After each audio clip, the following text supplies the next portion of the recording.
La maison à l'ombre. Ces événements ont eu lieu quand j'avais 5 ans, dans le sud. Vous voyez, à l'époque, ma famille se déplaçait toujours de ville en ville à cause du travail de mon beau-père. Parmi les souvenirs que j'ai de cette époque figurent quelques secrets de famille dont on ne parle pas vraiment. Ce que je m'apprête à vous raconter est un de ces secrets indescriptibles que nous préférions oublier. La modeste maison blanche dans laquelle nous avions récemment emménagé était entourée de 2 grands saules qui bloquaient le soleil, laissant notre arrière-cour à l'ombre et à l'écart du reste du monde. Mes 2 sœurs aînées et moi, nous nous balancions souvent à leurs branches et escaladions leurs troncs épais, tandis que notre mère et notre beau-père s'asseyaient sur le porche et nous regardaient jouer avec contentement en fin d'après-midi. Nous faisions du vélo, nagions dans la piscine gonflable, faisions voler des cerfs-volants et courions sur le toboggan, etc. Nous étions des enfants très actifs et ne laissions jamais une belle journée insatisfaisante. De l'autre côté de la rue se trouvaient quelques autres maisons.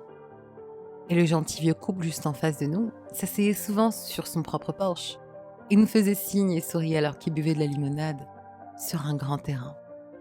Il s'asseyait sur de vieilles chaises à bascule en bois. Notre mère les saluait souvent joyeusement quand on nous amenait dehors. Et leur sourire à leur douceur rendait toujours la journée plus agréable. C'est-à-dire quelques mois après avoir emménagé dans la vieille maison blanche, notre mère nous a réunis tous les 3 nous disant qu'il y avait quelque chose dont nous devions parler en famille. Elle nous a dit sévèrement que nous ne devions plus saluer le gentil couple âgé de l'autre côté de la rue. Elle est allée jusqu'à nous dire de ne même pas les regarder, et que s'ils nous faisaient signe, nous devions rentrer et le lui dire. C'était une demande étrange pour nous. Rien à propos du couple de personnes âgées ne semblait menaçant de quelque manière que ce soit.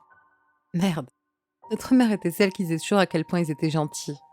Donc, cette demande nous a déconcertés et a continué à nous déconcerter pour le reste de notre séjour dans cette maison particulière.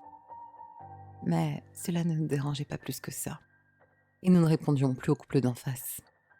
Bientôt ils furent facilement oubliés, alors que nous poursuivions nos vies dans d'autres maisons dans d'autres villes. Jusqu'à l'âge de mes 16 ans. Avoir un agréable dîner avec mes sœurs et ma mère était un événement rare à cette époque de notre vie. Et pour une raison quelconque, au cours de notre repas du soir, la conversation s'est tournée vers cette vieille maison blanche tranquille et le couple de personnes âgées de l'autre côté de la rue. Dès que le sujet fut abordé, le visage joyeux de ma mère s'est assombri. Elle baissa les yeux. Et il lui fallut un moment avant de s'adresser à nous. Elle nous a dit qu'elle avait eu peur d'aborder le sujet toutes ces années, surtout quand nous vivions encore dans la maison.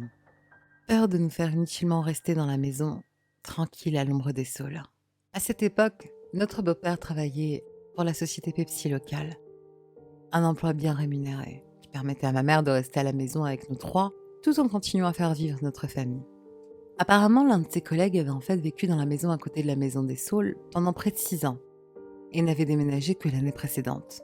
Mon beau-père et l'homme parlaient du quartier et de la maison. Quand à un moment donné, mon beau-père a mentionné le gentil couple âgé de l'autre côté de la rue qui aimait s'asseoir sur leur porche le soir et nous regarder. Nous, les enfants, rire et jouer. Le collègue de mon beau-père avait l'air apeuré. Mon beau-père fut perplexe et le questionna. Avec un visage sobre, le collègue lui répondit qu'il n'y avait pas de couple de personnes âgées vivant de l'autre côté de la rue. Bien sûr, il y avait eu autrefois de tels occupants dans la petite maison, mais ils étaient tous les 2 morts horriblement, près de 3 ans auparavant, d'un empoisonnement au monoxyde de carbone. La cuisinière du couple avait eu une fuite de gaz pendant des jours, avant qu'il ne succombe finalement à l'empoisonnement, et il a fallu plus de temps que cela pour que quiconque trouve le couple mort.